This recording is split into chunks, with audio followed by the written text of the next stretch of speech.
जळगाव जिल्ह्यात गेल्या 2 दिवसांपासून जिल्हा प्रशासनाने दिलेल्या रेड अलर्टच्या मुळे आज गेल्या 24 तासापासून मुसळधार पावसाने सुरुवात केलेली आहे आणि या पावसामुळे जळगाव जिल्ह्यातील नाल्या धरणांना पाण्याची आवक मोठ्या प्रमाणात वाढलेली आहे। त्याचप्रमाणे जळगाव शहरातील ऐतिहासिक असलेल्या मेरून तलावाला देखील या ठिकाणी मोठ्या प्रमाणाची आवक पाण्याची आवक आल्याचे पाहायला मिळत आहे।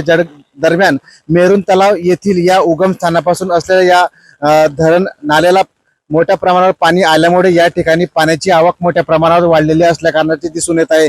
दरम्यान या ठिकाणी असलेल्या मेरून तलाव या ठिकाणी जवळपास 50% अधिक भरल्याचे या ठिकाणी चित्र आहे। दरम्यान या ठिकाणी गेल्या काही दिवसांपासून या सुशोभीकरणाचे काम सुरू होते, परंतु आता गेल्या 2 दिवसांपासून पाऊस सुरू असल्या कारणामुळे हे काम देखील आता थांबलेले आहेत।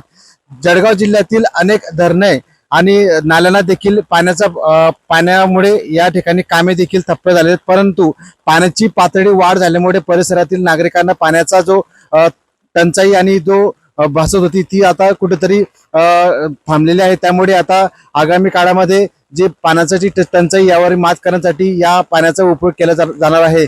दरम्यान प्रशासनाने गेल्या काही दिवसांपासून ही अलर्ट जारी केल्यानंतर आता पुढील 2 दिवस देखील पाण्याची आवक सतत राहणार असल्या कारणामुळे असा इशारा प्रशासनाकडून देण्यात आलेला आहे।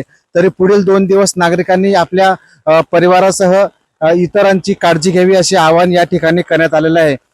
जळगाव जिल्ह्यातील इतर भागामध्ये हतनूर धरण असेल, गिरणा धरण असेल, या ठिकाणी देखील त्यांचे दरवाजे देखील सोडण्यात आलेले आहेत। त्यामुळे आता गेल्या 24 तासापासून संततधार पावसामुळे हे मेरून तलाव जरी भरत असले तर पुढील काळात पुढील 24 तासामध्ये अजून 2 दिवस जिल्हा प्रशासनाने पाण्याची संततधार मुसळधार पावसाची इशारा दिलेला आहे। त्यामुळे नागरिकांनी याची काळजी घ्यावी असे आवाहन जिल्हा प्रशासनाकडून करण्यात आले आहे।